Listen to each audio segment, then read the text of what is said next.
Hello everyone, welcome to Vaishnav's career hub. ഇന്ന് ഞാൻ പറയാൻ പോകുന്ന ടോപ്പിക് എന്താണെന്ന് നിങ്ങൾക്ക് മനസ്സിലായിട്ടുണ്ടാവുമല്ലോ.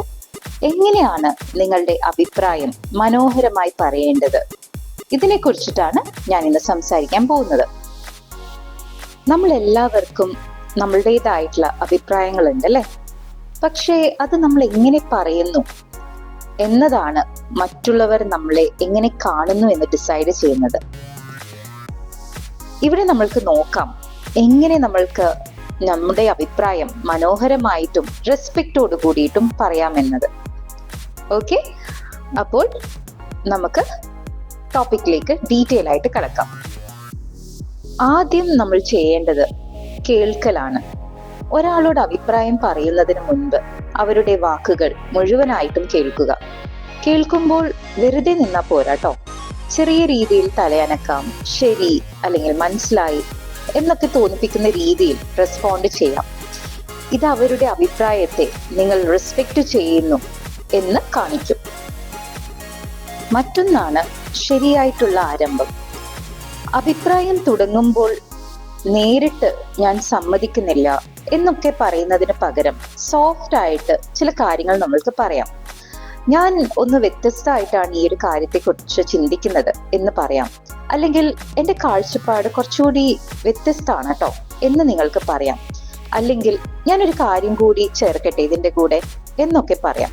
ഈ രീതിയിൽ നിങ്ങൾക്ക് ശരിയായ രീതിയിൽ തുടങ്ങാൻ സാധിക്കണം. അടുത്തത് പോസിറ്റീവ് ആയിട്ടുള്ള ഭാഷയാണ്. നെഗറ്റീവ് ആയിട്ടുള്ള വാക്കുകൾ പരമാവധി ഒഴിവാക്കണം. എക്സാമ്പിൾ പറയുകയാണെങ്കിൽ നിങ്ങൾ പറയാണ് അത് തെറ്റാണ് എന്ന മുഖത്തടിച്ച പോലെ പറയുന്നതിന് പകരം ഇങ്ങനെ പറയാം, ഇതുകൂടി കൺസിഡർ ചെയ്യോ എന്ന് നിങ്ങൾക്ക് ചോദിക്കാം. അതുപോലെ അങ്ങനെ ആകില്ല എന്ന് പറയുന്നതിന് പകരം ഇതുപോലെ നമുക്ക് ചെയ്താലോ അല്ലെങ്കിൽ ഇതുപോലെ ആകാമോ അങ്ങനെയൊക്കെ ചോദിക്കാം. നമ്മളുടെ ഭാഷ സ്മൂത്ത് ആകുമ്പോൾ അഭിപ്രായം സ്ട്രോങ് ആയിട്ടായിരിക്കും, അല്ലെങ്കിൽ അത് ഒന്നും കൂടി ജെന്റിൽ ആയിട്ട് മറ്റൊരാൾക്ക് കേൾക്കാൻ സാധിക്കും. അടുത്തതായിട്ട് പറയാനുള്ളത്, നമ്മൾ അഭിപ്രായം പറയുമ്പോൾ അതിൻ്റെ കൂടെ ഒരു എക്സാമ്പിൾ കൂടി കൊടുക്കുക. അതായത് ഒരു കാര്യം ഒരൊറ്റ സെന്റൻസ് ആയിട്ട് പറയുന്നതിന് പകരം അതിനോടൊപ്പം നമ്മളൊരു ഉദാഹരണം കൂടി കൊടുക്കുകയാണെങ്കിൽ നമ്മളുടെ അഭിപ്രായം കുറച്ചും കൂടി വിശ്വസനീയമായിരിക്കും. ഞാൻ അതിനൊരു എക്സാമ്പിൾ പറയാം. ഒരു മീറ്റിംഗ് നടത്താനുണ്ട്. അപ്പൊ നിങ്ങൾ അഭിപ്രായം പറയാണ് നമ്മൾക്ക് മീറ്റിംഗ് വൈകുന്നേരം വെക്കാം.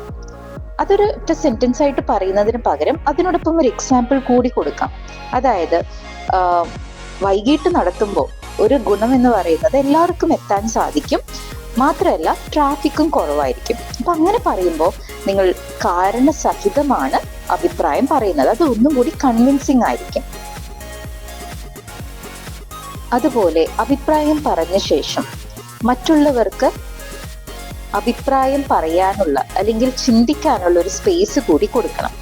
നിങ്ങൾക്ക് അഭിപ്രായം പറഞ്ഞ ശേഷം ഇങ്ങനെ പറയാം, ഇനി നിങ്ങളുടെയൊക്കെ അഭിപ്രായം കൂടി പറഞ്ഞോളൂ എന്ന് നിങ്ങൾക്ക് പറയാം. അല്ലെങ്കിൽ ഒന്നും കൂടി നമുക്ക് ആലോചിക്കാവുന്നതേ ഉള്ളൂ ഇതിനെ കുറിച്ചിട്ട്. അങ്ങനെയൊക്കെ പറയുമ്പോൾ ഈ ഒരു ഡിസ്കഷൻ കുറച്ചും കൂടി ഫ്രണ്ട്ലി ആക്കി എടുക്കാൻ സാധിക്കും.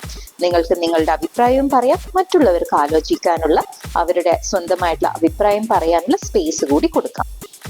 എങ്ങനെയാണ് ഭംഗിയായിട്ട് അഭിപ്രായം പറയുക എന്നിപ്പോൾ നിങ്ങൾക്ക് മനസ്സിലായിട്ടുണ്ടാവുമല്ലോ. എന്നാൽ ഇതിന്റെ പ്രാധാന്യം എത്രത്തോളം ഉണ്ടെന്ന് നമുക്കറിയണ്ടേ? അതിനെ കുറിച്ചിട്ടായിരിക്കും ഇനി ഞാൻ പറയാൻ പോകുന്നത്. ഒന്നാമതായി, think for yourself. Don't just copy others. Learn to make your own decisions. മറ്റുള്ളവരെ മാത്രം അനുകരിക്കാതെ സ്വന്തം തീരുമാനങ്ങൾ എടുക്കാൻ നിങ്ങൾ പഠിച്ചിരിക്കണം. Build identity. നിങ്ങളുടെ അഭിപ്രായം നിങ്ങൾ ആരാണെന്നും എന്തിനാണ് നിങ്ങൾ വിലമതിക്കുന്നതെന്നും കാണിച്ചു തരുന്നുണ്ട്. മറ്റൊന്ന് കോൺഫിഡൻസ് ആൻഡ് കറേജ്.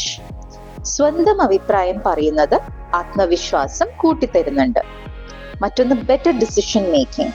സ്വയം ചിന്തിക്കുമ്പോൾ തെറ്റായ സ്വാധീനങ്ങളിൽ നിന്ന് നിങ്ങൾക്ക് വിട്ടുനിൽക്കാൻ സാധിക്കും. Healthy discussion. അഭിപ്രായങ്ങൾ പങ്കുവെക്കുന്നത് നല്ല സംവാദങ്ങളും സൗഹൃദങ്ങളും ഉണ്ടാക്കുന്നുണ്ട്. But always stay open to new ideas. അഭിപ്രായം പറയുന്നത് ഒരു കല തന്നെയാണ്. കേൾക്കുക, അതുപോലെ സോഫ്റ്റ് ആയിട്ട് തുടങ്ങുക, പോസിറ്റീവായിട്ടുള്ള ഭാഷ ഉപയോഗിക്കുക, ഉദാഹരണങ്ങളോട് കൂടി റെസ്പെക്റ്റോട് കൂടി കാര്യങ്ങൾ പറയുക. ഇതെല്ലാം പ്രാക്ടീസ് ചെയ്താൽ തന്നെ നിങ്ങളുടെ വാക്കുകൾക്ക് മറ്റുള്ളവർ നല്ല വില നൽകും. ഇതുപോലെ എല്ലാവർക്കും ഉപകാരപ്രദമായ ഒരു ടോപ്പിക് ആയിട്ട് ഞാൻ വീണ്ടും വരും. It's me Vaishna. Thank you so much for watching.